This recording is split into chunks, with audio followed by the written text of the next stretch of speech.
Good morning, everyone. Congratulations on arriving so early and with smiles on your faces. For those who I haven't spoken to this morning, I'm Cathy McComb from Export New Zealand. Lovely to have you in the room, and how lucky are we to be able to be in the room. We must always remember that one. Firstly, I will get the housekeeping out of the way. In the unlikely event that you should hear alarms, please exit through this door, down the stairs, and cross over to the car park.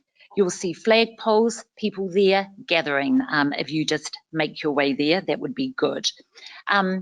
Bathrooms out through this door and to the right, and then to the left. Very important, please switch off or put your mobile phones on silent or vibrator. The QR codes in front of you, they're our gold. One is for the survey. We love your feedback. We action your feedback. So please, if you haven't, scan it, download it, save it, and please complete before you leave us today. The other QR code is all about our community platform. Yes, finally, we've created a community platform for you. This is where you can comment, join different communities after these events, keep this conversations going. The people you meet here, if you haven't got their contact details, you need to talk to them, put that request in there. We will make it happen. As you move through the day, it's a lot of moving parts. We always promise you an action-packed morning, and we will deliver on that. My team, and I'm going to name and shame right now, at the back of the room, my right hand, Rowinia Faulkner, those of you know her, is our Tauranga piece or moving piece.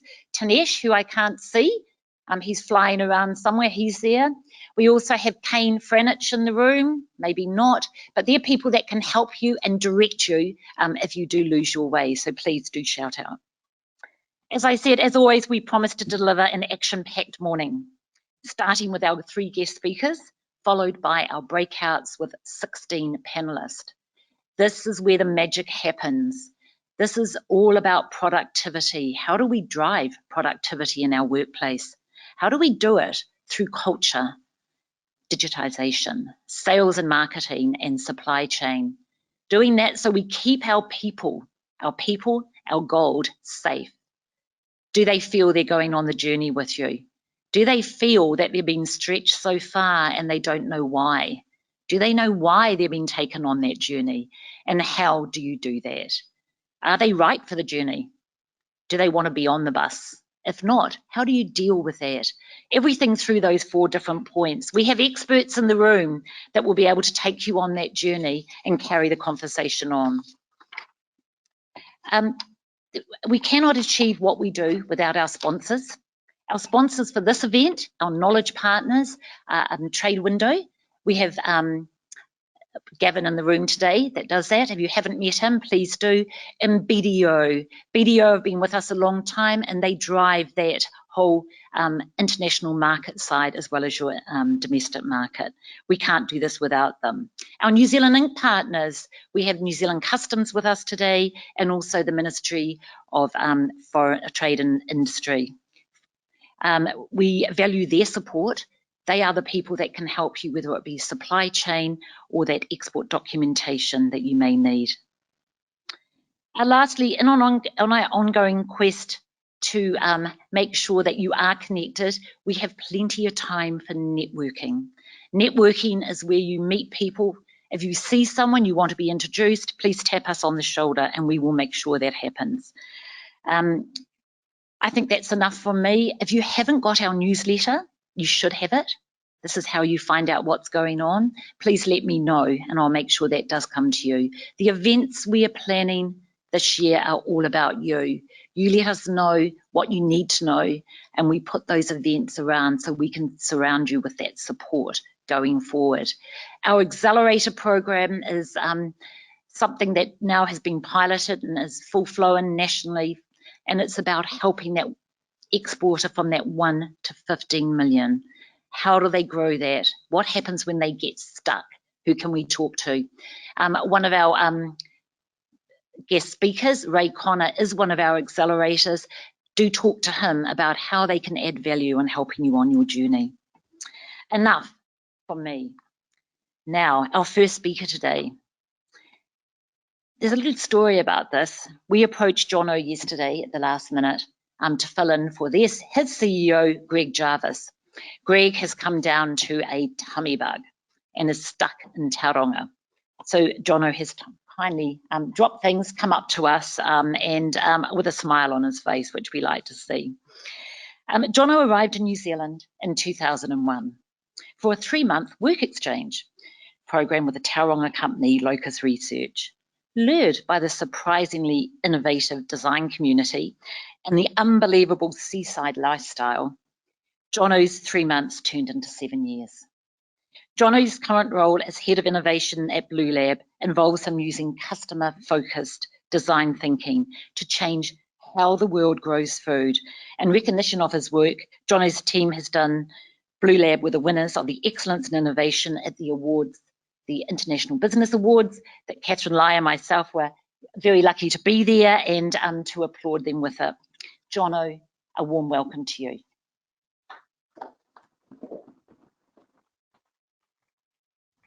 All right, thanks, Kathy. What an intro. Yeah, so I was, the team put this in front of me at 2 o'clock yesterday afternoon, but I was actually quite excited about the opportunity to talk about this, because I'm going to talk about a story which I'm very proud of really kind of what we've achieved at Blue Lab. So a little bit of background to the team. We are based, headquartered in Tauranga. We develop measurement tools and control systems for controlled environment agriculture. So it's when you are controlling those environments like pH, EC, temperature, moisture within greenhouses and indoor growing environments, so you can optimize the growth parameters to optimize yield and growth quality. So our product range goes from handheld tools into connected handheld tools as well. So increasingly our tools are becoming connected to the web and we're providing digital services.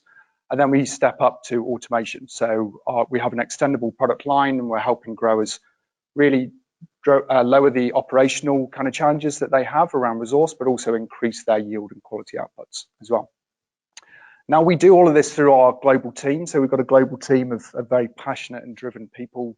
I'm sure this is a pretty familiar view from a lot of people now, you know, the tiled Teams calls, but this is actually a kind of a world that we've had to exist in for quite a long time now. We've got over 15 team members overseas, so we are distributed, and we're also asynchronous in parts of the world as well. So we've got members of the team in California and Pennsylvania, Louisiana, but then also into Europe as well. So when we're working across time zones, we're working the start of the day and the end of the day. So we've had to handle some of these kind of collaboration and digital challenges quite a long time.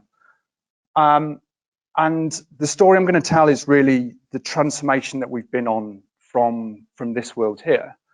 And this was a photograph probably taken maybe 3-4 years ago at one of our key marketing channels, trade shows, where we would, you know, we'd send our local teams into these big trade shows, horticultural trade shows. They'd set up the stands, and our international team, say from New Zealand, would fly in and join them. And this is where we meet our customers and engage with them and build the relationships and launch products and get feedback. And it was key. It was incredibly important to what we were doing. But what we recognized was really kind of like a couple of years ago that was going to become quite challenging, and also our customer base was changing around us. So we needed a new strategy and a new approach to engage our customers. And really where that took us to was this vision, like strategic goal for us to unite our sales, marketing and customer experience through unified strategy and approach, but then underpinned with technology. And this was really the advent of our digital transformation. And what you're looking at there is really the kind of a customer-centric view that we are moving towards, where you recognize that your customers interact with your sales, marketing and customer experience team at different points in specific worlds, but also in kind of unusual senses as well, in that your customer experience team can sometimes be doing marketing work, and your sales team can be doing marketing work, and your marketing team are doing sales work because they're working in e-commerce. So it's complex, there's big overlaps, but really at the heart of it, there's a customer, and we wanted a single view of our customer. And also we wanted to build our direct relationships with our customers as well, because the predominant business model that we were using when we export 99% of our product outside of New Zealand is distribution.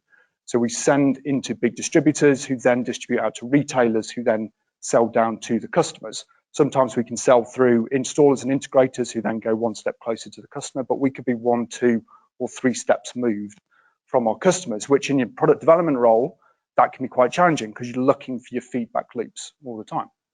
So that was the vision. And we said, okay, let's go and do this. And really, we set on a really amazing journey, which started in May 2019. I'm going to talk through like some of the kind of the 8 transformational steps, if you like, which I believe that we've been on and we've kind of learned to get us to the position today. And these actually change. Like I must say that like I update these steps kind of quite regularly, and it's a really good opportunity to kind of reflect on the journey we've been on. But the first point was like we made it a big deal. When I'm talking about the deal, it was the digital transformation. Like we called it a transformation, which sounds really big and grand, but actually what it does is it sends a signal to your team that this actually is big and grand and it's going to be challenging, and we are going to request that the team change the way they work and how they work and the skills that they have, but also the mindset. And we were kind of migrating the team, like our sales, marketing, customer experience team, towards a digital first mindset. So make it a big deal. Then we aligned top to bottom, and alignment is super interesting. I was talking to Ray about alignment earlier, and that's like alignment is just this idea of kind of a bungee where you're like either highly aligned or like you're just not aligned at all. But we spent a lot of time, like from the board through the senior team, and then all the way down, like into even our production team, to really impart the vision behind this digital transformation and why we're trying to align through customer experience, sales, and marketing. But the part of the alignment process is around the technical aspects of this new world. And when we're moving into what's called inbound marketing, where we're changing the approach from trade shows and magazine articles where you're doing broadcast, you're shouting out to, to everyone, it's indiscriminate. Inbound marketing is when you're using social media, content, blogs, video to engage customers in very specific senses according to their interests, and you draw them into your brand that way. That's a fundamental change that required a lot of alignment and technical understanding in our team to really kind of move that kind of mindset that, in a simple sense, social media is a bunch of pictures and memes which are kind of interesting, to it's a highly tactical channel which is used to engage people around their specific interest. And then we hired a change maker. This, I think, is probably the most important step that we made. We recognized that we didn't have this skill internally.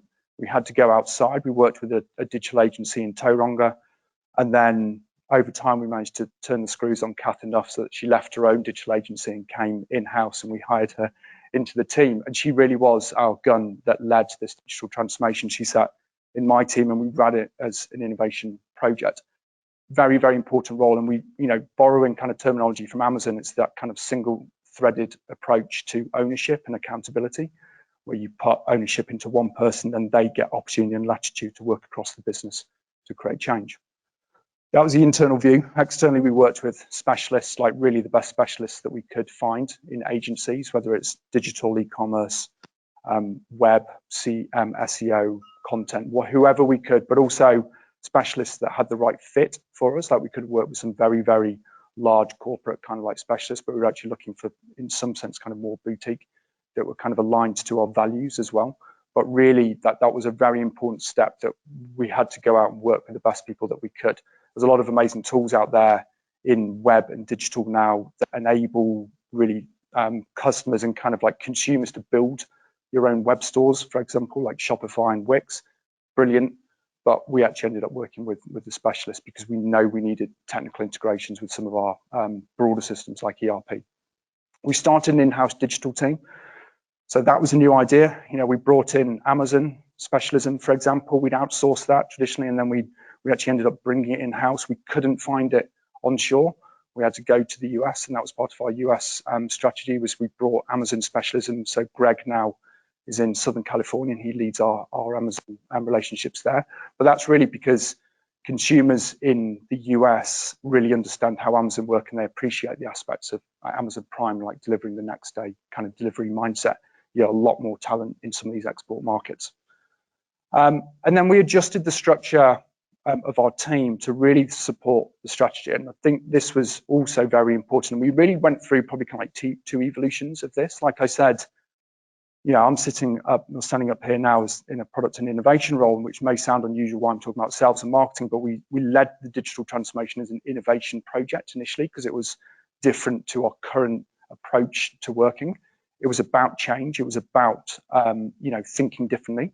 So we ran as an innovation project up to a point of maturity, and then we restructured again and then combined what were previously fragmented teams under a combined team called growth. And that's sales, marketing, and CX. So they are now united under a single strategy as well, but also a single communication line as well.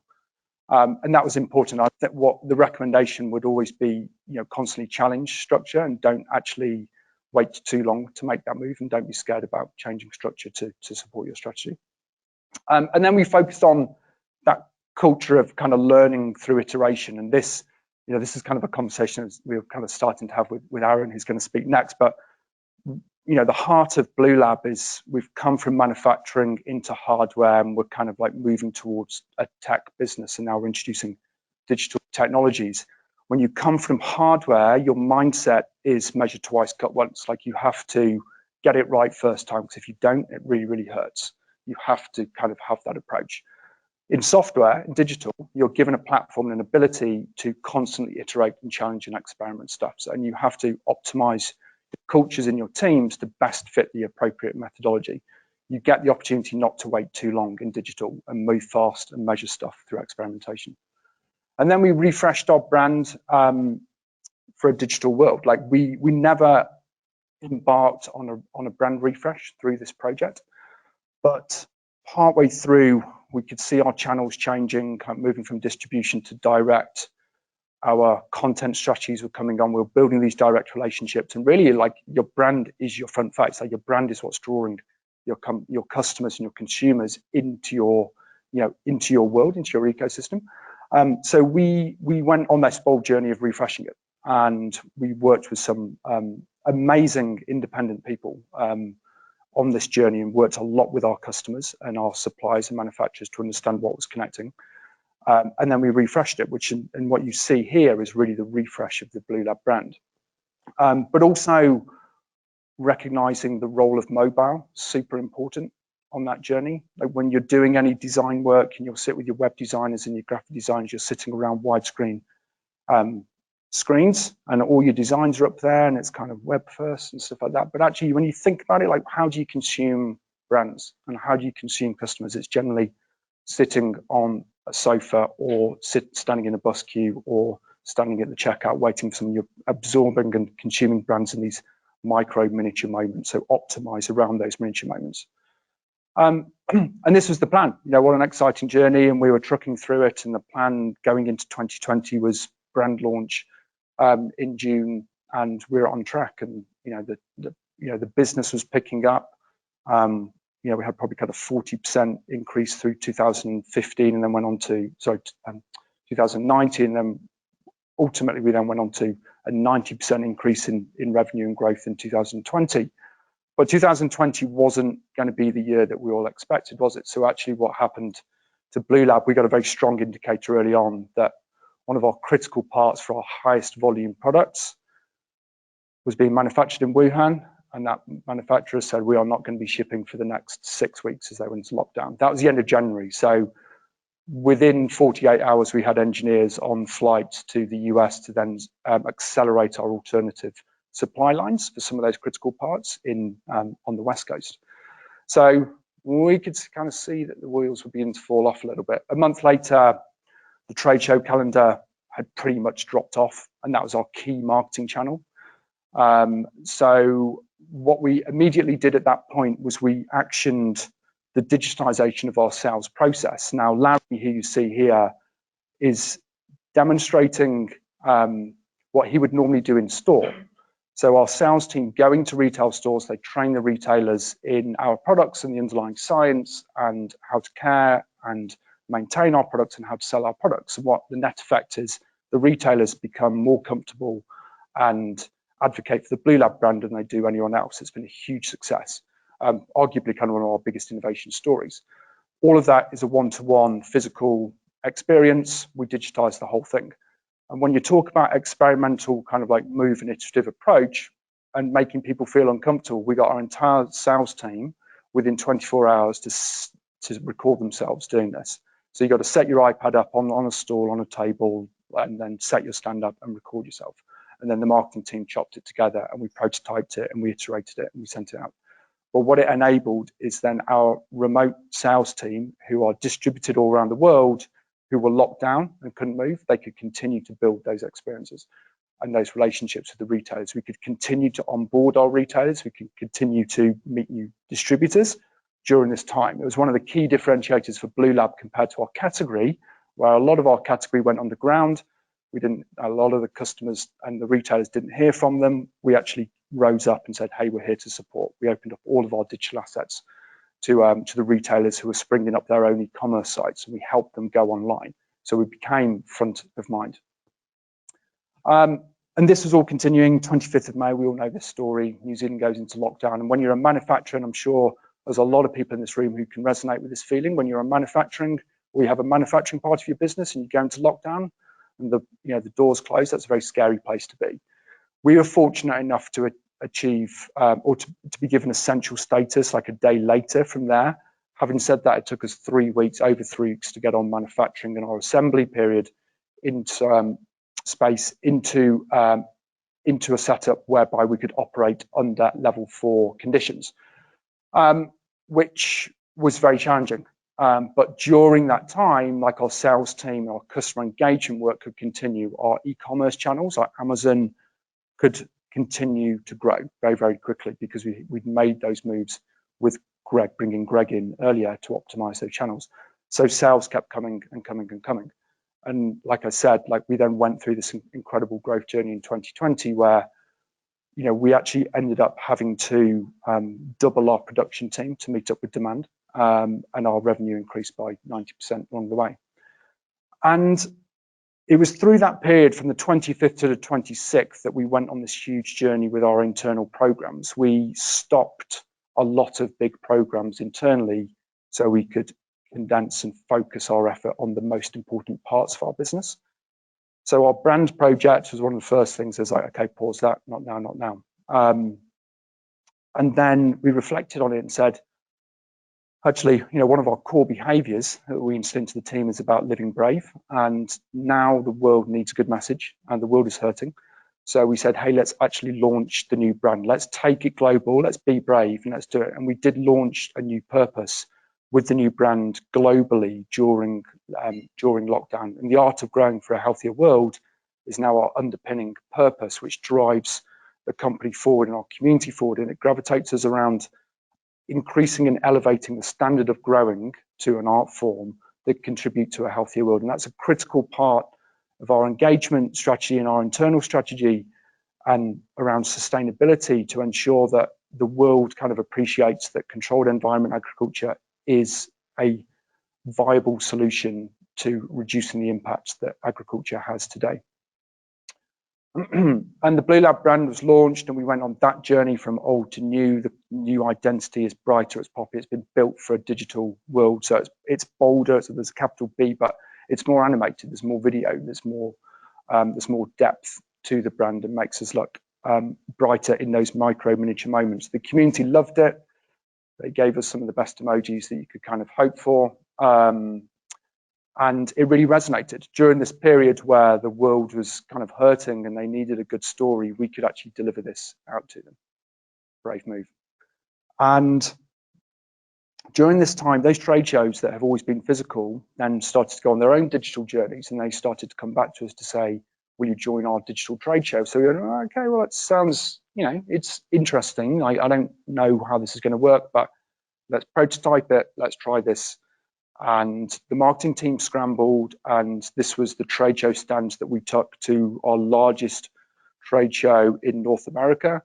It's all digital. Those are interactive panels which you can use. You can apply the content to, and it plays videos and book consultations. And we tried it, and the whole team jumped online, and we waited for the people to come through, which is this virtual world. And no one came through, and then someone came through and then left, and then another person came through. And I think we had about 10 of us kind of sitting on the line waiting for these amazing kind of conversations, and it just never really happened. And I think that's been such a good kind of example of, you know, trying to digitize some solutions. It's not always kind of a one-to-one. You need different ways and different approaches to achieve the same goals. And then that really kind of led us on our own journey around trade shows and engagement within our digital strategy. And that was away from the trade show model where you go to the trade show and everyone comes to you. So it's centralized in that respect, to this new model that we're now experimenting with, which is about running and owning our own events and then mobilizing the community around purpose and bringing people to us. So we went out to really some of the best thought leaders in the space to say, we're going to be running webinars around the future of controlled environment agriculture, specifically provocative in some sense, like actually how sustainable is it when you're using energy intensive lighting and heating systems and cooling systems? Will you speak? You know, will you actually come to us and join our webinars and be part of the story that we're trying to tell?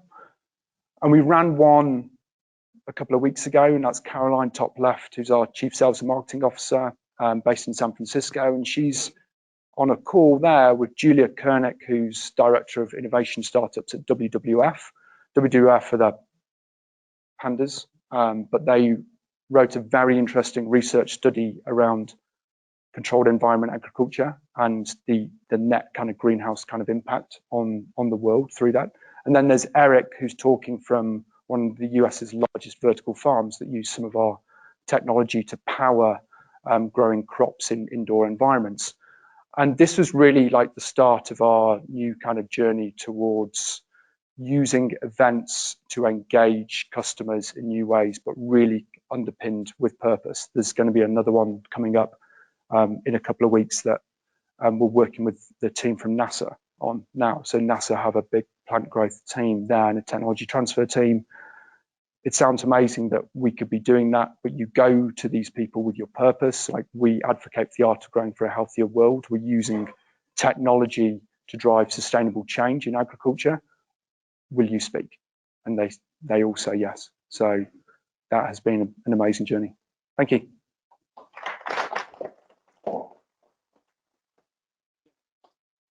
Thank you, Jono. Very interesting. I'm so going to ask you to be one of our accelerators. You won't escape that one. Now, look, we are going to go to Q&A now. Do we have any questions for Jonathan or Jono? Down the back here, Andrew Raynham from Haas Products. Just on those webinars you were talking about, just curious if you could talk us through a little bit, who's the key audience? Are those distributors or commercial business partners or end consumers? A mixture. Actually, a lot of people who are just kind of interested in the space from a technology standpoint. So from a startup, like I'm either, what we find with vertical farming is it's that intersection of agriculture and technology. It's generally a lot of technology-driven talent that want to do agriculture in a new way. So it's a lot of that. It can also be our retailers, our distributors. It's a whole mixture. Any more questions? What was the most challenging of those 8 steps that you took? Sorry. Yes, what was the most challenging steps of those 8 that you just mentioned? Yeah, I think the alignment piece. It's a constant evolutionary challenge. Like I described it as a bungee. Sometimes you feel highly aligned and there's pockets of your team that are highly around strategy, and other times it can just be atomized and completely blown apart. The particularly, you know, I think alignment was particularly challenging in this piece is because we're asking individuals to change the way that they do work and have worked previously. And some of that can be perceived as threatening, like as you move from like an analog to a digital work, from a relationship model to like a digital model. So you're constantly having to kind of remind and update around how actually it's not threatening and it's actually a really exciting opportunity. So alignment would be the most challenging. The webinars fairly short in time, or were they quite a lengthy? What do you find was most successful? Yeah, Sorry. so Yeah, can we just ask, it's just for the webinar people so they Sorry. can hear. So the question, just with the webinars, what sort of time frame did you run them through? Were they a short, sharp event, or was it a drawn out? What did you get the best success from? yeah, so shorter, definitely. So 45 minutes actually. So what we have found, like we haven't done the big kind of like multi-hour event. What we chose to do is really focus around what we call kind of like snackable kind of content, where you have shorter, more intensive answering a specific question. So 45 minutes, 2 speakers, 1 mediator, and then question. What we actually did is we took the proposing question out to the community first, and garnered kind of like questions back in advance, so we could use that to prime some of the speaker content as well. Time for one more, yes. How did your direct connection with the retailer, with the end customers, affect your supply chain? Did the people come to you more directly, or did it still go back through distributors as before? So a bit of a mix, like we call it, basically it's an omni-channel strategy. So still now predominantly most of our product is going out through distributors into retailers and customers coming in to the retail store. Having said that, some of those retailers that are receiving our product are now going online themselves. And then there is this whole other thing, which is just Amazon, which has just increased probably over 100% for us. In answer kind of like more to your question, the change that we've probably seen is just the interest of customers kind of coming back to the Blue Lab brand specifically for support, like after sale support and knowledge and content, versus what they were doing before, which was using the retailer, probably some of that. So it's been, we're now receiving kind of more inbound kind of content coming in. So. Oh, we've got one more. We'll allow one more. Since he's travelled all the way from Tauranga, we'll allow this one.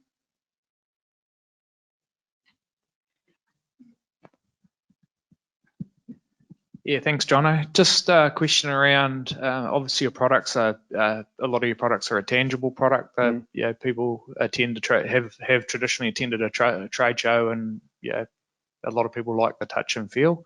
How have you found that transition to a digital environment where people can't pick it up and touch and feel and really feel the quality of the product? Yeah.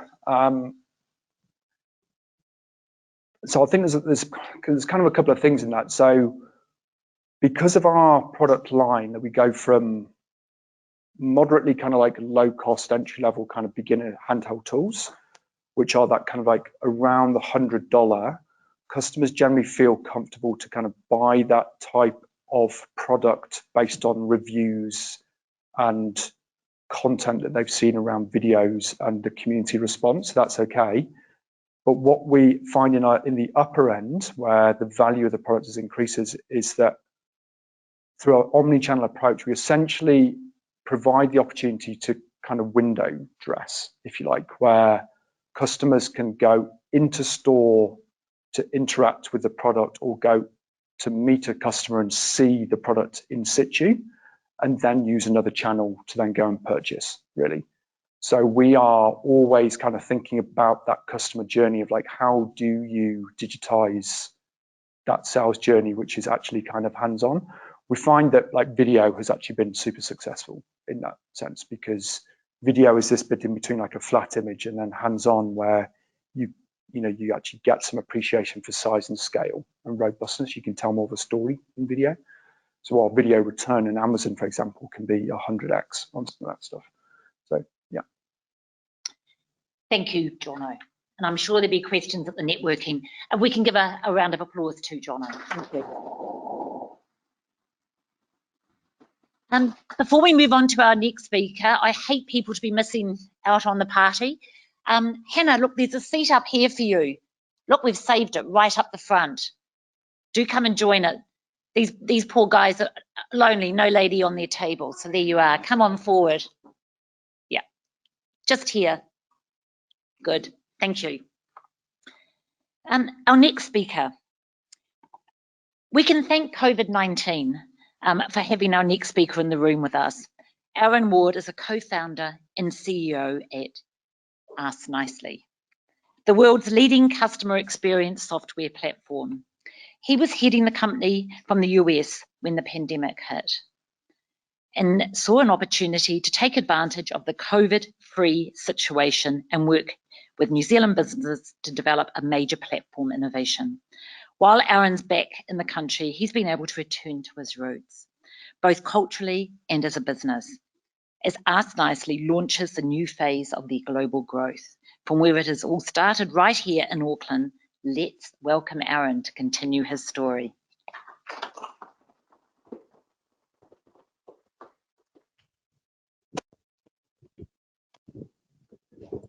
Ina mana, ina waka, ina reo, I reo rangatira mā. Tēnā koutou, tēnā tātou katoa. Ko kohuko nui te maunga, ko waiho te awa, ko tikapa te moana, ko tainui te waka, ko Ngāti Maru te iwi, ko Gary Ward, rawa, ko Thelma Ward, oku mātua, no te whānau Waitani aho.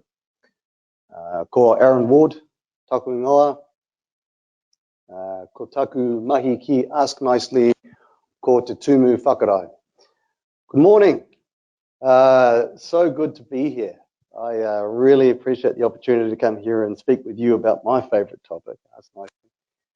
But I got to tell you, it's just so good to be home. You know, it is amazing. I am pinching myself daily. Here we are in a room with 100 new close friends in one room. We could all go for coffee after this with no masks. Yeah, that is amazing. I know this is normal for us, right? Because life has returned to normal. But to me, having been back in the country, I've been here for a few months now. I still pinch myself every day because I've felt a little about what it's like for the rest of the world. So this was day one in quarantine for me. This is back in August of last year. Behind that mask, I have a big grin on because I know that in 14 days I'm going to be able to escape and come out here back to you know, what is a normal, real existence. I am so grateful. I'm so appreciative for this opportunity. If I think about the rest of our teams around the world, we have a team here in Auckland, we have a team in the US, we have a team in Amsterdam. The US and the Amsterdam teams have been locked down for the past 14 months. They are working from their homes, you know, leaving their homes with a mask on. They've been doing it for 14 months. I think that, you know, we've had a normal existence here in New Zealand for some time now, and maybe we forget a little bit about what that feels like and what it must feel like to have been in that situation for over a year. I think that we have a unique opportunity here in New Zealand right now. And I'm very keen to take advantage of that opportunity because this country is fully open for business. That's why I've come back here, and I'm here for a short period of time, but I'm here to take full advantage of that. And so what I want to speak about is really just the appreciation I have for that opportunity, and I think what we can, you know, how we can actually lead the world and what we're doing with Ask Nicely to lead the world with appreciation. So first, let's set the table a little bit around Ask Nicely. What we're doing is we're pioneering a whole new category of software for customer experience. If you think about what it takes to grow a business, we all know that marketing is very important. We use marketing to generate leads. We need these things, and then we use sales teams to turn those leads into customers. It's really important, but it's not enough just to win a new customer. We need to deliver an experience that's good enough that customer comes back for more. If we get that wrong, if we lose that customer, we go right back to the start and we have to generate that lead and win that customer again. It's, you know, now customer experience is the critical third growth lever for any business. When we think about if you can get that right, customer experience becomes a growth accelerator pedal.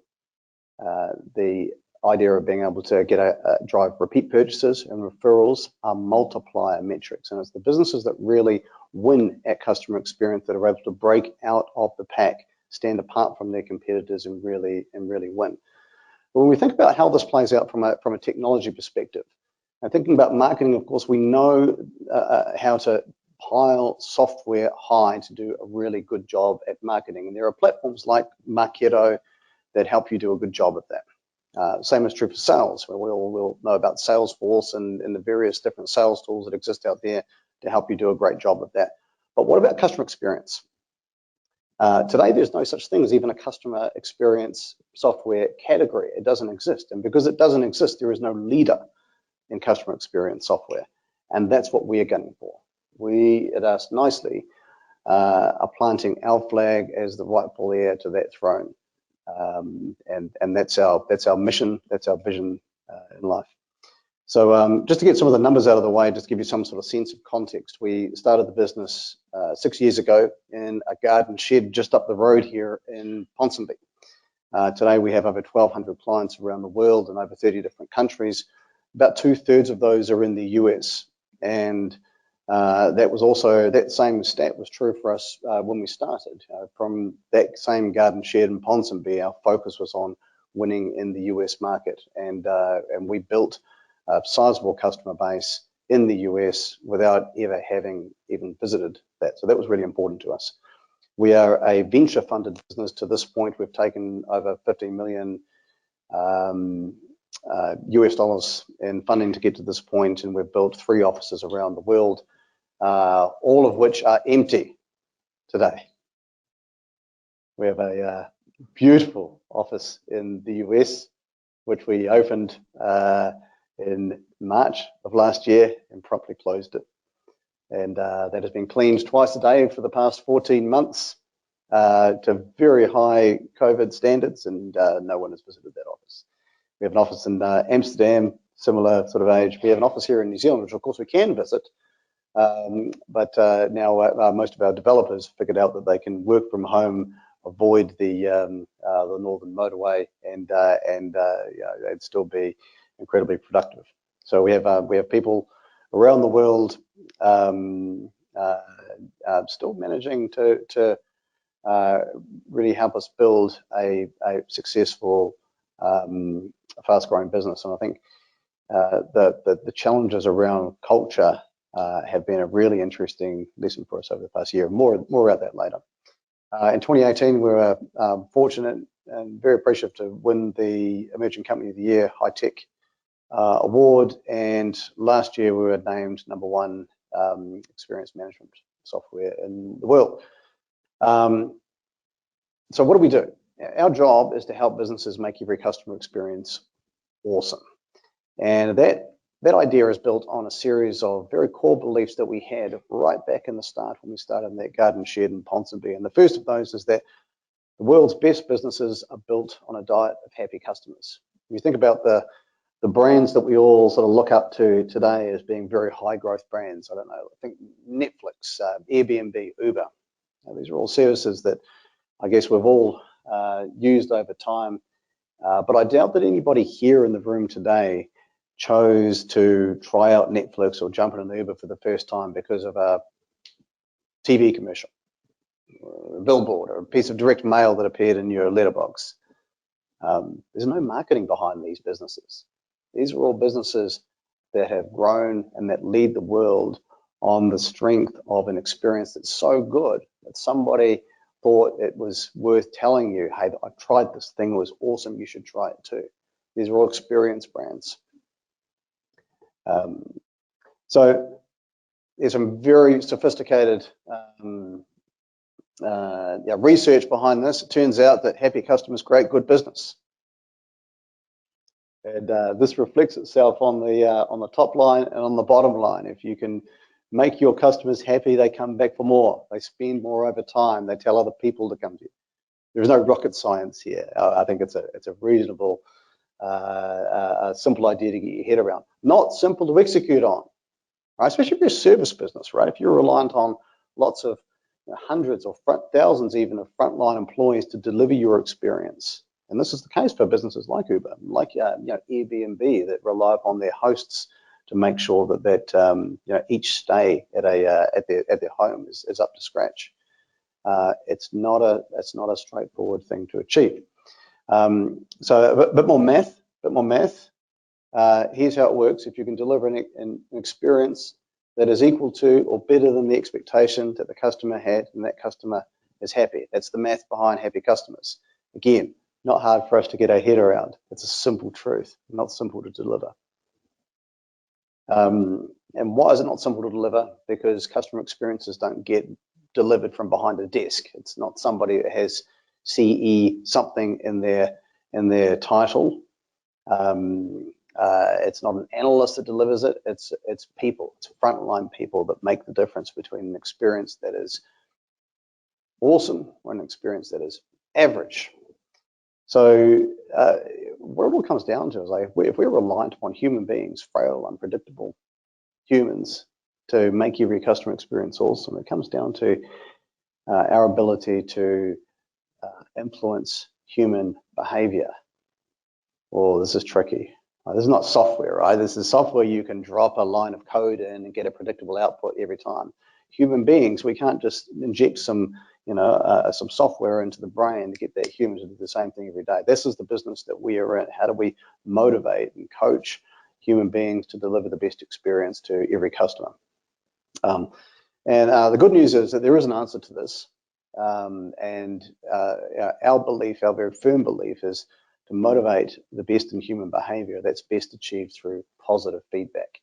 And this is something that we've known for a long time. If you cast your mind back, I don't know how many years, I'm 40 something today, but if I go back to when I was 4, I wonder if the experience was the same for you.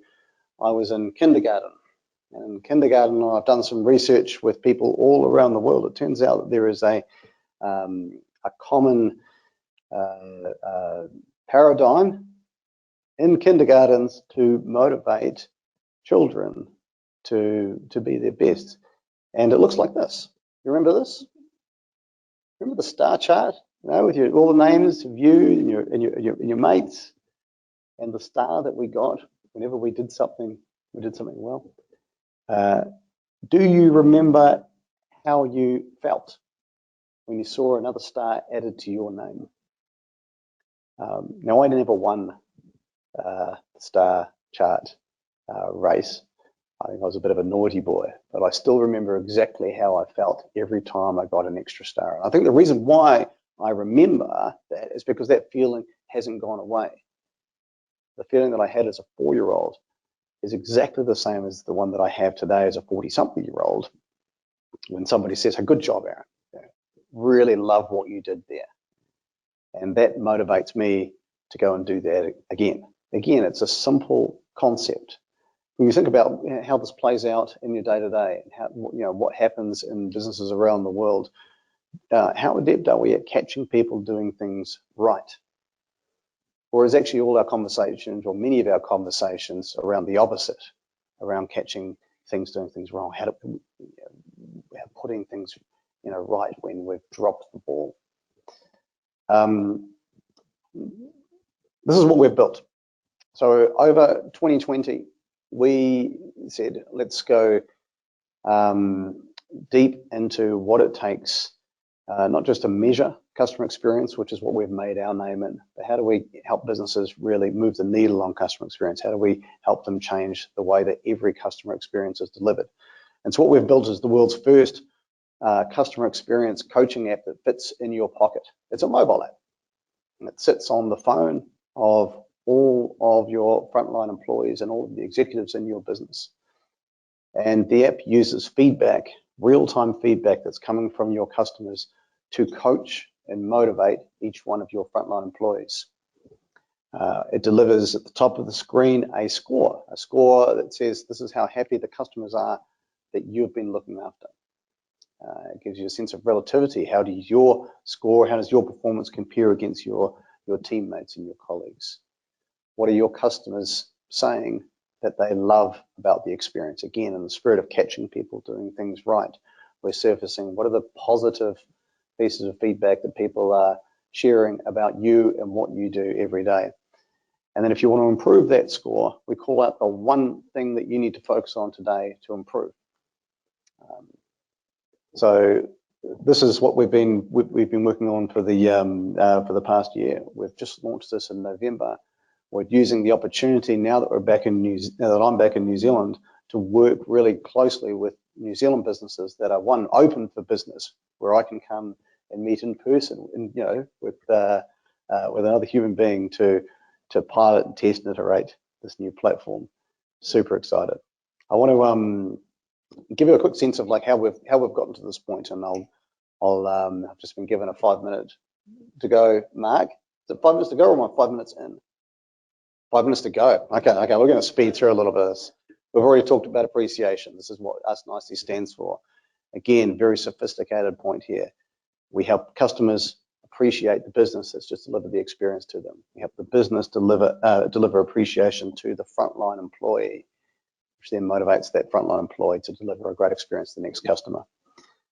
Where did all this start? I want to take you back to 2014, where we introduced the second character of Us Nicely. This is John. This is my co-founder, very special human being. On April the 12th, 2014, this was 199 days before we launched. This was the very first conversation we had about Us Nicely. I want to share that conversation with you. Happened in this bar. You might recognize this in Ponsonby Road. The name has changed. But on that night, it was a Tuesday, it was cold. John and I walked into this bar and we had this conversation. And I won't recount the entire conversation, but each one of these points is verbatim. And it started with me saying to John, with these things called customer satisfaction surveys, and they suck. And John said, yeah, I've seen them, they suck. I said, what if we could do to surveys what Twitter did to blogging? And John said, I like it, I'll build it. Quick segue, I've known John for 10 years at this point. He and I had an uncommon chemistry, and I desperately wanted to build a business together with him. Every year for 10 years, I would come to him and pitch a new business concept. This is the 10th year. This is the year that he said he was going to say to me, no more, don't come back with your crazy ideas. After 10 years, he said, yes, this is a great idea, Aaron. I'll build it. And I'm excited. I said, awesome, awesome. When? He said, tonight. Stop talking. You talk too much. I'm going home to start coding. At 11:30 on that Tuesday night, he went home. He started building the prototype for the platform that became Us Nicely. Now, at that time, he was a contract web and mobile developer, one of the most talented that I've ever come across. So he's doing this on nights and weekends whilst he's serving his existing clients. We wrote a little contract together on the back of a napkin using this site around starting this business. We built a business plan. Over my time in corporate life, I've built many business plans, beautiful, 50, 80 pages, well, on heavy stock paper, formally bound.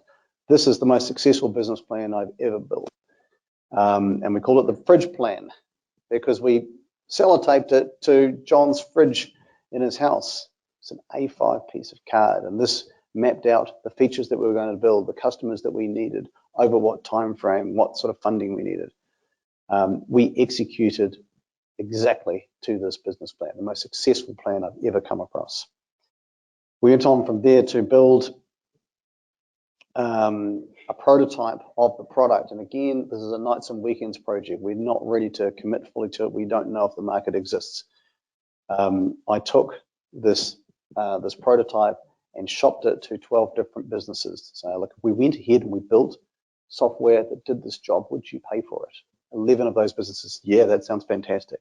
And the 12th said, I've just bought something similar to that, but I would have bought yours if it was available.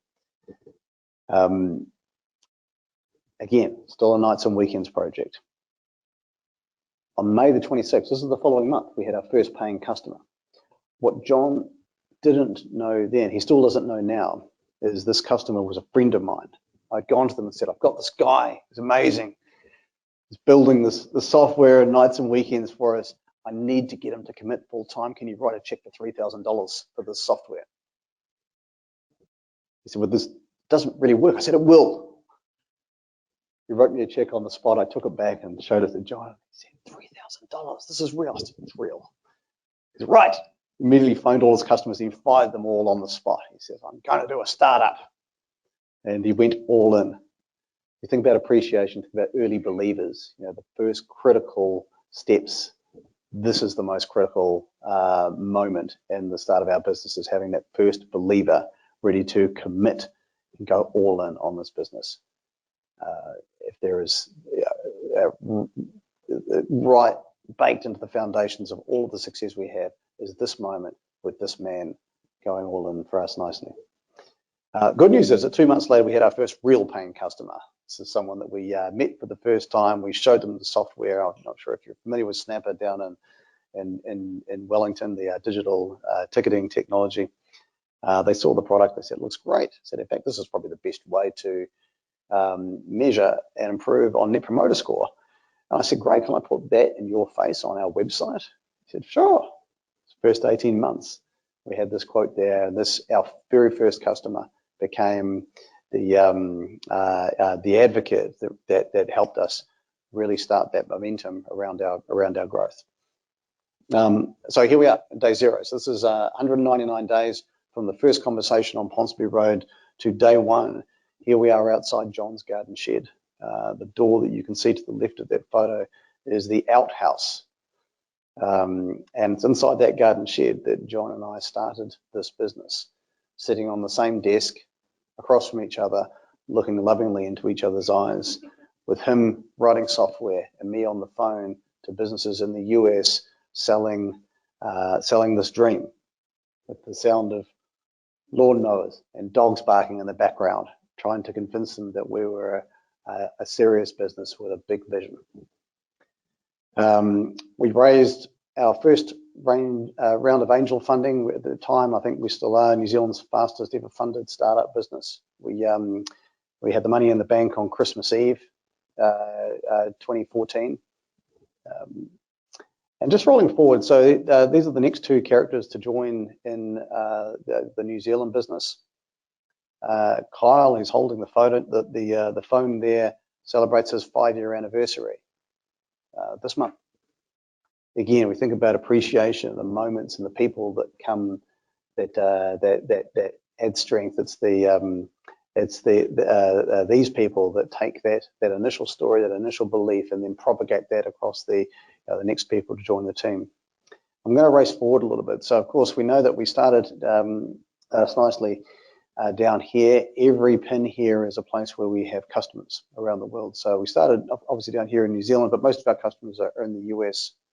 In 2018, we moved to, we opened our first office in the US in Portland, in Oregon. A lot of people say, why Portland? For us, very important cultural decision. I think a lot of software businesses go to the Bay Area in San Francisco. We personally chose to avoid that. One, because we know we could get further on less financially. But we were really motivated more so to make sure that we had a place where we could support a standard of living for our people that we were really proud of. And we can do that in Portland. It turns out it's the most New Zealand-like city that I know in the US. But the main reason that we went for Portland is we are a customer experience business. We believe in over-committing for every customer. We need our front line, our sales, our marketing, our customer success people to be able to really evangelize our particular gospel around over-committing for every customer. Now, it turns out that Portland is unlike any other city I visited in the world. I think nobody pours more love and craftsmanship into everything they do as they do in Portland. It's over the top.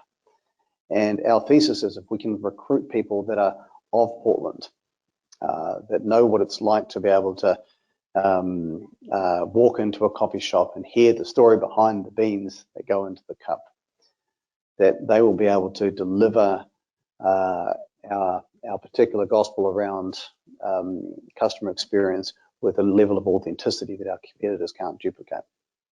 So that's the why Portland story. Interestingly, this is the first office. We've since moved twice after this that we opened up in Portland. And I quite liked it. It had a garage door on it. After we took the lease, I looked it up on Google Maps because I wanted to show my wife, hey, we've just launched we just leased this building. The photo on Google Street View had an icebreaker sign on it. Yeah, so it turned out that we had accidentally leased the previous office of Icebreaker from Kiwi business to Kiwi business. Soon after we moved my family from here in Auckland up to Portland, this was 3 years ago now.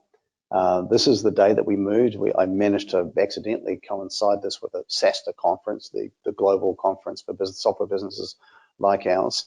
So my poor family had to wait in San Francisco for 3 days whilst I stood on a booth selling software. They were doing their best to show excitement about this idea. But again, thinking about appreciation for the believers and supporters behind the business. My wife, my daughters gave up what they had there to come up to Portland and go all in for us nicely. A year later, I posted the same photo on LinkedIn. We had 1,000 people hit that like button. Just again, showing the level of support and belief that we have around the world for what we're doing. It means a lot when you're away from home to be able to hear and feel that level of support from the people around you. And along the way, that we get little moments of validation. So whilst I was in Portland, John was up on stage down in Christchurch receiving this award for Emerging Company of the Year. Very, very proud moment. I sat there at 4:30 a.m. watching the live stream on the mobile in bed with my wife asleep. And when they called out that we won the award, I screamed and she screamed, and it was a moment. Again, you think about the sacrifices that people make along the way, how much it means to be able to get this level of validation as you move forward. I'm going to share very briefly on culture. As we build this business in multiple countries with teams now that are more and more remote, then culture becomes more and more important. There is a slogan for Portland called "Keep Portland Weird," and Portland is weird for a number of reasons. They're actually very specific around why Portland is weird. If you can you make out the person in the middle? And if you guessed, is it a Scottish Darth Vader in a kilt on a unicycle with flames coming out of the bagpipes? Yes, you're right. There's a sense of the weirdness of Portland. Very important that Portland holds on to its identity, its weirdness. I feel like culture is very, very similar. We are very declarative around how our culture is different. We have 3 elements, 3 tests that we apply in culture to make sure that we are staying on culture. The first of those, the clue is in the name. We believe that we can build a great business with nice people that are nice to each other. The second is play to win. We need people to bring their A game here. We've got a big prize on offer. We're not here to take our time. We need to swing the bat hard. And the third is around feedback. If you are open to feedback in your role, then we can help. Then you're able to improve your game over time. But if you're sharing your feedback with others, with your teammates, your boss, with me, if you're sharing feedback with love, you can help those around you improve their game. This is how we win. If you are nice, playing to win, and giving and receiving feedback with love, then you are in the purple. And this is the language that we've wrapped around our culture. If you're in a meeting and someone's being a bit of an egg, then you get to use this line. I'm not sure we're all in the purple right now. We know what being in the purple means. We've operationalized the language around our culture. Lastly, I want to share some appreciation for New Zealand. And this is playing out in a lot of surprising ways for me, but it turns out that New Zealand is a real draw card right around the world. And this kayak is one of our salespeople who won a sales incentive one month. We paid for her and her husband to be able to come down to New Zealand and really enjoy the surroundings. Similarly, this is Alex. This is our first ever US employee somewhere in the South Island. I don't know where this is. It's ironic to me that when I was coming back to New Zealand and looking forward to actually exploring the country, I went to Alex from Seattle, said, "Where should I go, mate?" But I want to share with you that the New Zealand brand really has a level of cachet and value in the US. And what a difference a year makes. I love talking to Uber drivers, and once they hear the accent, they're like, "Hey, where are you from?" So I'm from, and I had this conversation dozens and dozens of times. 2017, 2018, 2019, always went the same way. Hey, where you from? So, you know, New Zealand. I said, oh yeah, cool. Yeah, I've got a friend from Australia. Yeah, sure. It's like, yeah, it isn't the similar. Yeah, it's in the same hemisphere. It all changed in 2020 for the same conversation. So where are you from? I'm from New Zealand. I heard it again and again. Man, we really love your Prime Minister. Can you put in a good word for me? Pūrino te whare, tēnā koutou, tēnā koutou, tēnā koutou, tātou.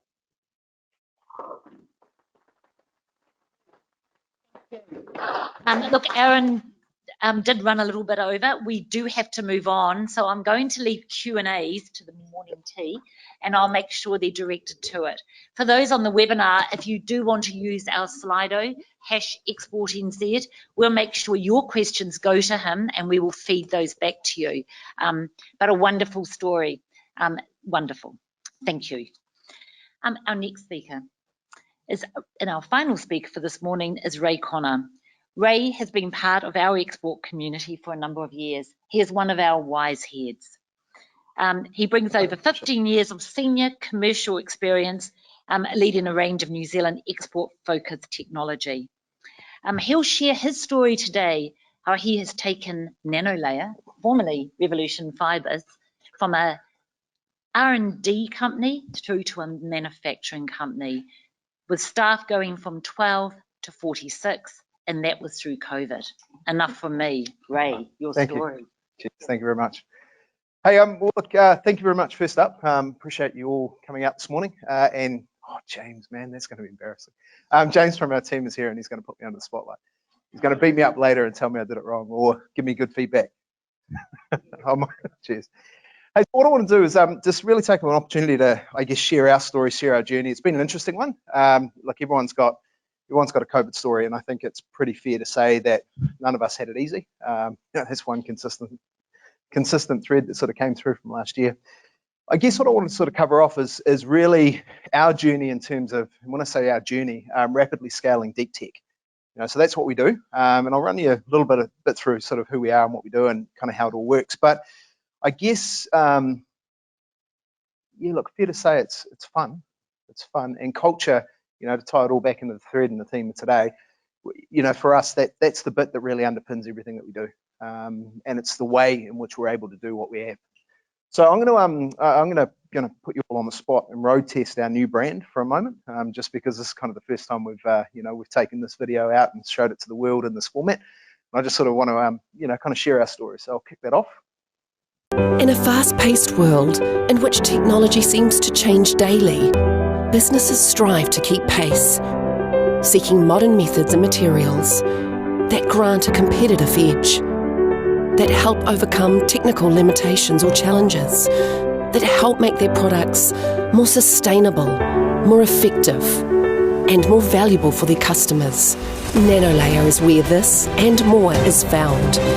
We are world leaders in creating functional fabrics using nanofiber technology platforms. Our passionate team of nanofiber experts come to work every day and go all in, excited and focused, determined to push boundaries, overcome technical challenges, to really see where this thing can go.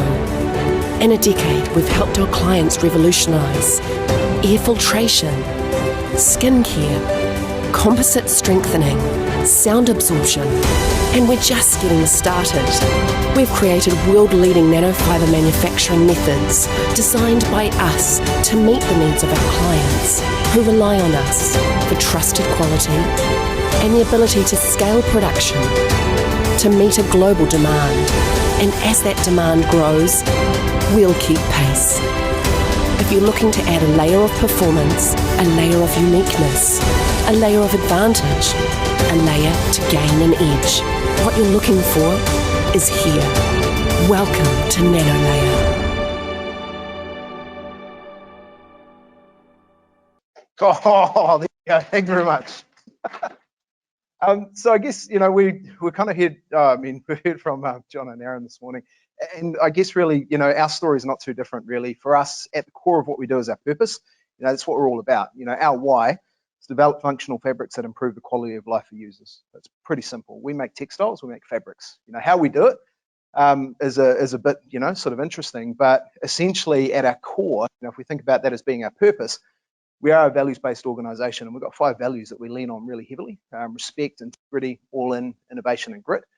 And we use those at the core of everything that we do. You know, from decision-making around which customers to partner with, right through to employees.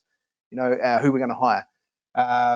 Customer issues, you know, we deal with them with respect. You know, opportunities to kind of push the boundaries, you know, that's all in grit and determination. So for us, at the core of what we do are our values, and we give, you know, one of the things we try and do is make sure that we give the team opportunity to live by these values and demonstrate them, and that for us is it's really core. What we do, you know, I sort of mentioned functional textiles made out of nanofibre. It's really simple. You know, it's as simple as our co-founder Ian once described to me, you know, my second day into the job. He said, "Ray, what we do is we balance marbles on top of balloons, and, you know, if you can do that, we're all sorted." And so, you know, really that's a great analogy that I've kind of brought through, and that's the cool stuff. You know, that's the cool stuff. Look, I guess really, you know, if we think about our year to here, we've had a really interesting journey. We closed our Series A 2 weeks before kind of the March lockdown. And in that, you know, I was interviewing for a role at a time and thinking, hey, the world's going to be this wonderful place. And then before you know it, you're kind of chucked into the hot seat and under the spotlight, and away we go. Over the last year, you know, we've gone from, we had 10 staff when I was interviewing for the role, 12 when I joined. I was lucky number 13. You know, 13 is a lucky number for me. That's kind of the mantle. You know, this is a little bit out of date, and you know, we really don't sort of talk too much about our percentages or those things, because I guess the way that we're growing and the pace that we're growing, it all becomes just sort of a little bit out of date and a bit dated. I think we're up to about 47 staff now. By the end of this year, we should be sort of about 60, I think, is really where we're sort of pushing for. Mentioned values, pretty core. Moved from our facilities, 275 square meters. That was awesome. Can you imagine kind of trying to keep a 2-meter distance in an office that, you know, is kind of chicken cooping about 30 people in? It's fun, wasn't it, James? So good. So good. We had, you know, we had staff rotation days, you know, we had all manner of things. And at this point, we're really trying to push from being an R&D business to becoming a deep tech manufacturer. You know, we were at our core, we're a 10-year-old success story. You know, the old story of success story took 10 years and it's an overnight success. That's pretty much our journey. For 10 years, you know, the company pushed really hard. The co-founders went all in, you know, really determined to actually make this thing something more. And so it took 10 years for us to get to a point where we were ready to begin. And then over the last year, you know, the work that we've done, I guess we've really probably been able to claim that we've got the right to start the race, and it's taken us probably 11 years to get to that point. You know, so it's not easy. Deep tech isn't easy, but it's so much fun, so much fun. So we went from, you know, kind of an R&D business to a deep tech manufacturer, and that with a lot of subtle changes, a lot of things that had to move, you know, a lot of things that had to move. We had to move our thinking from being an R&D business, hey, we just, you know, we research and we develop some really cool stuff, to actually changing our culture to go, you know what, it's not enough anymore, you know, we implement. Because it's one thing to have good ideas, it's a completely another thing to actually implement it and get it across the line. So that kind of cultural change, you know, I mean, you can imagine if you sort of think about taking 12 people to 40 people, we had to go, there's probably, maybe 4 times we rebuilt the business. You know, the way that you work in a business of 30 is different to, you know, it's different to 20. The way you run a 20-person business is different to 30. The way you run a 30-person business is different again to 40. And we're going through a big now to kind of get to a point where the way that we'll run our business as 60 staff is completely different again. You go from sort of managing to leading, you know, you go from directing to guiding, you go from creating, you know, sort of task-based deliveries to a culture of accountability and performance. You know, the whole thing has to change and has to move and has to shift. But I guess really for us, you know, we've implemented new products, we've lodged a number of patents, you know, that 3 months and 10 years, A equals 10 years. You know, one of the things that which was a massive win for us as a team, we actually celebrated it. In 3 months, we had produced as much nanofibre in the first 3 months of last year as we had in the entire 10 years leading up to that point. You know, and that was kind of a really cool measure for us, because we've gone from being, this R&D focused business. And look, I'm the first one to admit that we got it wrong so many times as a company. Tech product, everything, out of spec. You kind of send a product across to a customer tests it. They say, hang on a second, son, that's kind of not quite where it is. A couple of months later, they're still trading on the thinking that your product is not where it used to be. So then you've got that catch up, and then, sort of 6 months later, you have the same conversation and the customer still thinks that your business is where it was 6 months earlier. So you got that whole kind of journey. And I guess it's been fair to say that, we went all in, true to our values. So, oh yeah. Rapid growth. Team up the top, team down the bottom. And that was just, that's a fraction of the team, half the team down the bottom. We're running 24/6 at the moment, 24 hours a day, 6 days a week, just to try and keep up with the demand that's been created for our product. So that, that bottom shot was kind of selection of the team on the day. And up the top, that was our entire company, including a couple of the founders. And James is third in from the right there. And, there you are, James, he's still with us. You're employee number 5, weren't you? 6, 7. So, yeah. It's a really interesting thing when you're kind of looking around the team and you're probably one of the longest serving employees and you've just clocked a year. That's a really interesting thing. A challenge with rapid growth, and there's probably 6 of them. Culture, it's cornerstone, it's core. And I guess expectation setting and really embedding fun. It was a hard year last year, and not only was it made harder by the fact that we all went through what we did, at the same time you're scaling deep tech and you're rapidly growing, and that's hard. And so it's just hard. So you've got to have fun. Really making sure that we align values and strategy is pretty critical. Getting the right people on the bus. We're still we're hiring. We're absolutely hiring. Like I mentioned, we've got another 15 or so to add, and we're recruiting currently. We've got a couple of roles that have been open for a while. Now, the reason we've kept them open is because it's really critical to us that we've got the right people on the bus. If you don't have the right people in your team, it makes those hard moments even harder. And so, there's that, hey, how long do you wait kind of analogy, but a wrong hire just takes so long. So you wait, we wait, we make sure that we've got the right people before we make the next moves in our strategy. Open communication for us is really critical. It's really, it's key. And that's demonstrated in everything we do. When we're talking about our journey, one of the things that I'm really clear with the business on and with the team is, we're all here for a period in time, right? And the alignment of the two is kind of where, the sweet spot is. So an individual's employment journey and a company's journey, when the two align and converge, and you've got an opportunity to add and, create value, that's awesome. But at a point in time, we're all transitioning through. So for me, one of the things in terms of open communication has been really clear that, for me in my role, I'm here to do a job. My job is to appoint. At that point, I'm the wrong guy. And when I'm the wrong guy, I'll be the first to say I'm the wrong guy and what's our succession plan. Having that kind of open conversation, sort of, it's pretty scary when CEO says to you 3 months into their role, hey, look, I'm not here for a long time. And the look on people's faces. So to actually kind of create the trust around that open communication has been sort of an interesting one. But, we've got a situation now where, an amazing member of our team who's been on the journey for a long time said, look, hey, it's not my journey anymore. But the cool thing about that is she said, look, I've got 8 to 10 weeks. So I want to give you as much heads up as I can. But by the way, I'll also help on that transition. So that kind of open communication and trust creates the environment to allow us to then kind of grow. We celebrate our wins, we share our wins, and number 6, Muppets. I'm quite happy to say that we discriminate on our hiring policies. I'm quite open about that. We don't hire Muppets. We absolutely don't hire Muppets. And we've lost a couple of really good candidates because we refuse to hire people into our team that are just interesting, So we make those kind of conscious choices. And, I guess for us, we've actually said to a couple of candidates and, actually customers as well. Hey, if you're not aligned to who we are and the journey that we're on, then actually there's a divergence of interest and we're not aligned. And so, just as you wouldn't have the right people on your team, having the wrong customers to work with actually creates as much problem. So I guess, kind of practical tools for us. And this is going back a year because obviously it's being updated, but just to give you a kind of a sense of how we do these things. So for us, strategy on a page, operationalizing our strategy.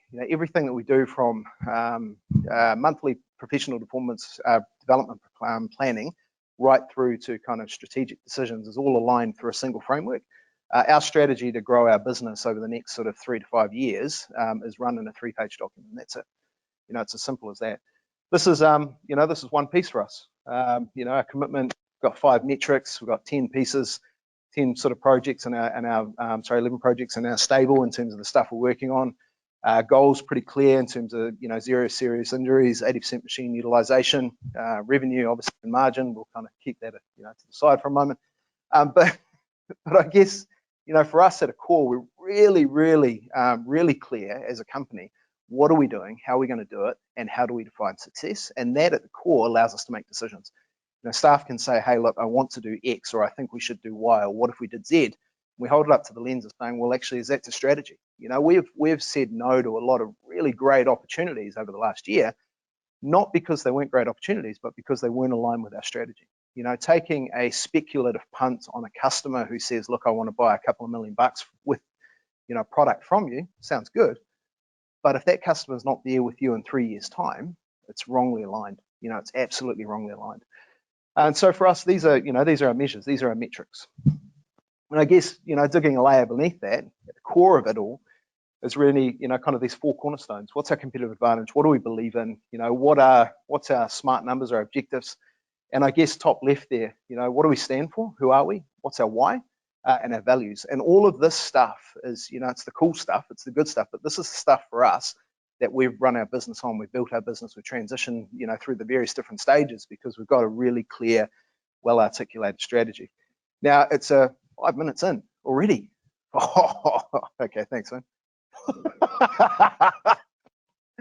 Sorry, I can tend to talk for a little bit, so I'll speed it up as well.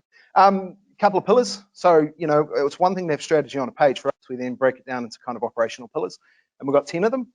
Everything from people, systems, processes, manufacturing, IP, etc., etc. These pillars, these functional aspects, these deliverable elements are owned by not only exec team, leadership team, management team, and the deliverables. So if we were to pick one, define, refine, map out all of our business processes. We're going from an R&D company. Now you've got to bear in mind, if we think about that transition, an R&D company of 10 scientists in a lab going, hey, this would be really cool, to a manufacturing business of deep tech, trying to standardize in an SOP how you run a machine, but it's not a production machine that you can buy from any supplier.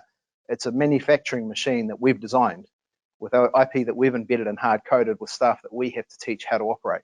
So that, just every single part of our business had to be built over the last year.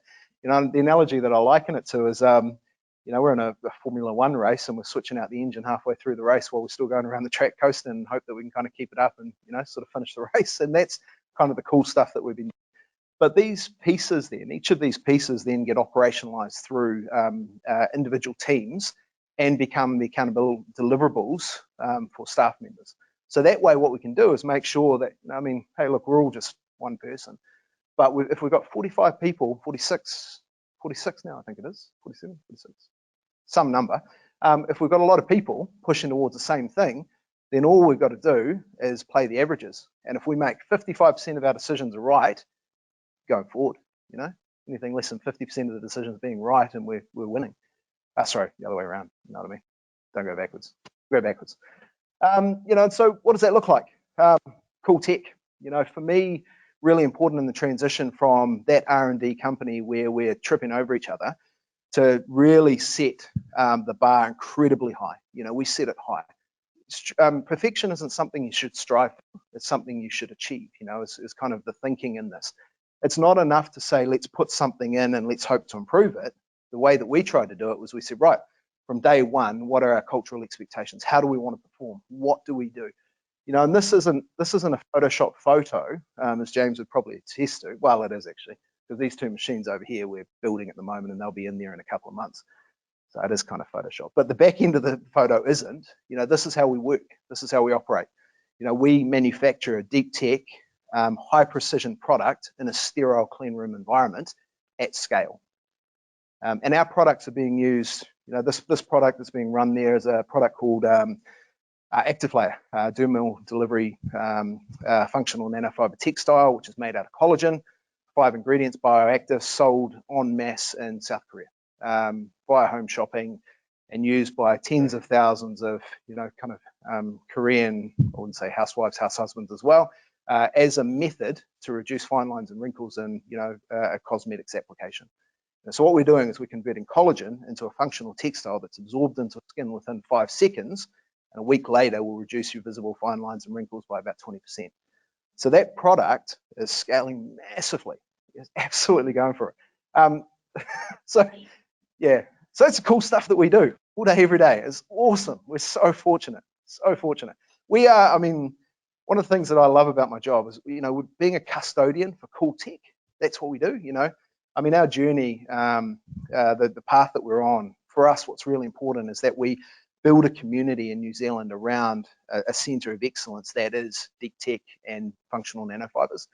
Our tech is pioneering. And some days we get it right, some days we get it wrong, but we're constantly moving forward. What we do, one minute in already, I've got 19 to go. Thank you very much, hurry up. So this is just a snapshot of our team. The bottom right, hey, this was a photo that we sent to our customer. Engaging with our customer to say, hey, look, thank you so much for your support. By the way, we just wanted to let you know that we've sent you goods this week. Top left, this was after our open day. Best event actually wasn't the open day.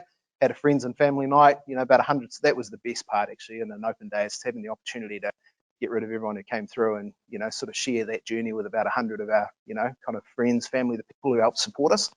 Because, it's not the individuals that work in the role, it's their ability to do what they do is only as a result of the friends and the family and the partners and the kids who sacrifice their time to allow it to happen. Quickly whipping through these, celebrate fun, bottom left, it's one of our cleanup days. We put a bar in our kitchen just because it's the right thing to do. We've got a brewing club, and it's just so good having a bar in a kitchen, so good. We've got a gardening club as well, I think somewhere. This is just, what was that, Christmas function? We try and take as many moments as we can to, to have as much fun as we can and kind of share the wins. Top right, pesto day. Pesto day. Taking basil from your staff garden and, sort of saying to your bioscientists, actually, we know what, we're not going to work in a lab today, but what we need you to do is extract pesto and, extract this basil from, just amazing cheese and pesto day. Some produce, bottom left. We're trying to have fun. It's just life's so short, hey? Why take yourself so seriously? And now,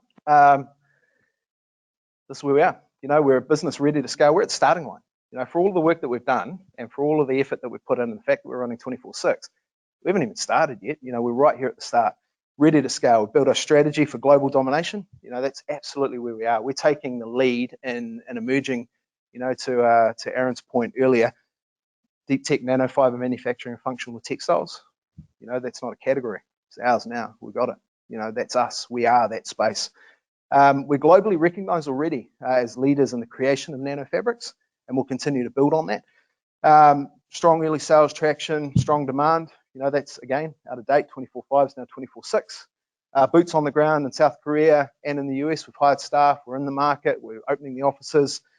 We're on the Lean Six Sigma journey. We're integrating AI and machine learning into our machines. You can't run a QA process for something that's 1/500th the size of human hair. Deep tech requires deep tech. And I guess an amazing team, but we are really just getting started. So that is us. Fantastic, thanks. Cool. You have to love the humour as well. Let's all pick up on that and take a bit of that back to our workplaces. Let's open to Q&A. Hooray, I'm sure there's some there. No? I think you've absolutely left them speechless. I think, was it 3 years ago, James, that I came out and visited the old site? You had one machine there. I think that's when you joined our Accelerator. He did bring Excelerator little pieces for one of our goodie bags at the Christmas, and I think anyone who used them did say they work. So look, I had people on my table, the boys as well, saying that they're up for it too. Yeah, look, I just celebrated my 80th birthday because I used the product. Yeah, so. And I'm on my 90th, so look at that, it's working. We've got a question here. Hi, thanks, Ray. That was just truly inspiring, and just really proud to be a Kiwi and be in the same country as Nanolea. Look, you scaled up pretty rapidly with the number of staff in the company over a short period of time. What's one thing that you ensure that you do for new people who come in? Because that's quite a lot of new people coming in to a set of values and a culture that's obviously rocks for the original set of people. So what's the most important thing you do for onboarding people?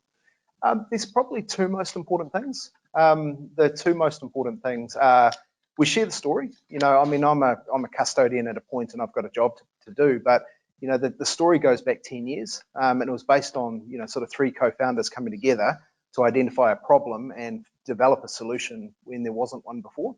So that journey, that origin story, you know, of the work that Ian, who's our technical director, and Simon and Mike did in the early days, which was, you know, really to kind of see an opportunity in the market and struggle through. And to take a business, you know, 10 years of loss-making, R&D funded, bootstrapped business, you know, kind of right through to a point of where we are now, respecting our origins and our roots, really kind of taking the time to connect with who we are in the story at that level. But I think the second thing I mentioned, there were two. The second is living our values and demonstrating them. You know, I mean, manufacturing companies, you reach bumps in the road. You know, a recent bump in the road was an out of spec, slightly out of spec product. You know, it wasn't that it was, you know, anything to worry about. It was just simply we didn't follow a manufacturing process. Having an honest conversation with a customer to say, actually, you know what, it's going to be fine, but that's not who we are, and it's not to our spec, and we're going to make this call and we're going to replace it. You know, demonstrating those values in your decisions is really critical and key, because it gives the team the opportunity to say, actually, you know what, that's how we work, that's who we are. You know, it's not values on a wall, 5 of them, and then you have a conversation and you go, actually, we'll just punt that, customer will never know, you're fine. You know, that's not demonstrating respect. And so I mean, your team see it, everyone sees it. You're constantly, you know, you're constantly under the spotlight. Cool. Ra, do we? Yeah. 1 minute, the mic's just coming.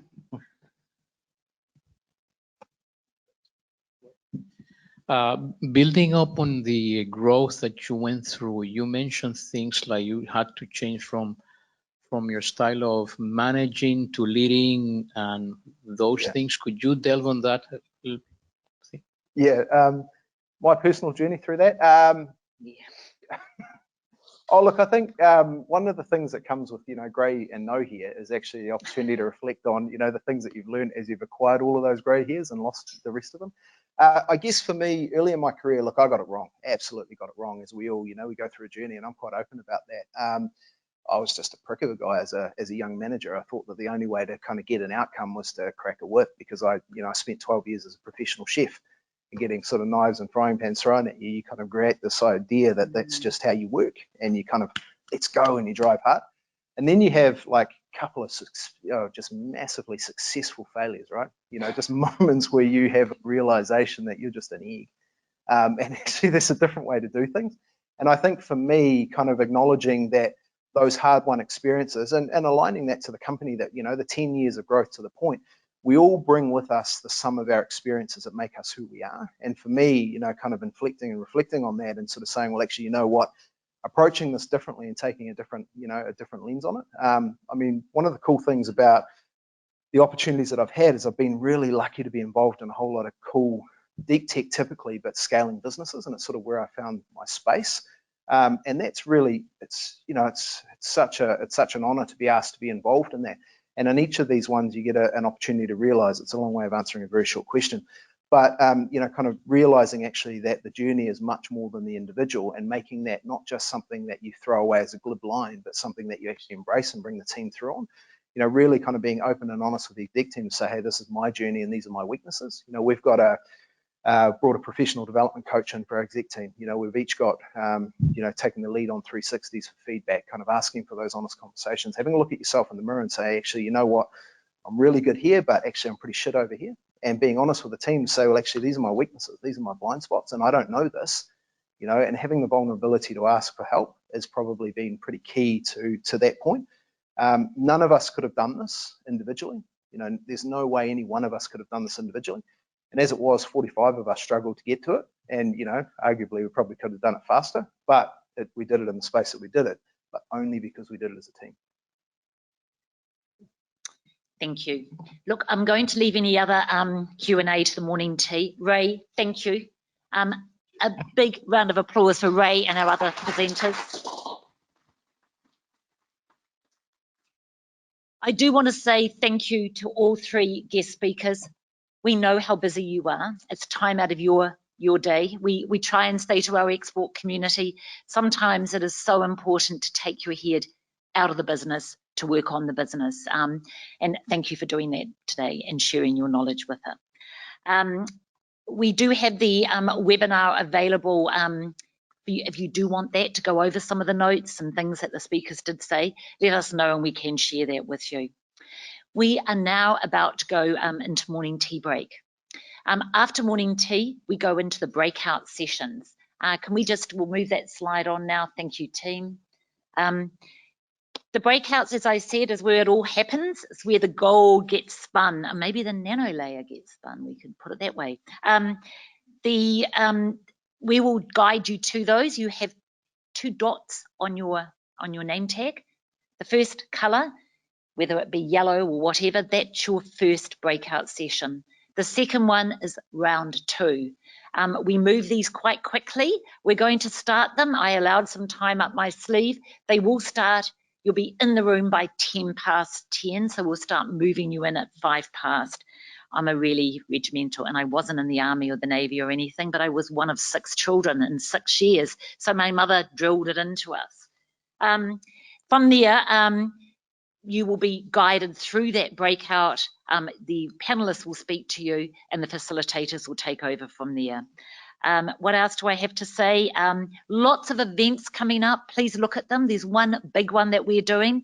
It's part of APEC New Zealand. It's not till November. Put the date in your calendar, the 10th of November.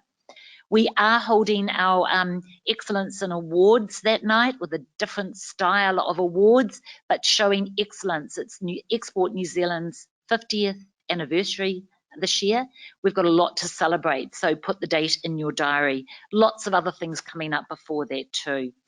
So look, thank you to our tech team, our webinar people. Thank you for joining us. It's a pleasure to have you virtually. Let's break for morning tea. We do ask that you take your belongings with you. There will be water in each breakout. After the first breakout, if you can lift your water bottle and take it with you. I will see you at the networking event. Thank you.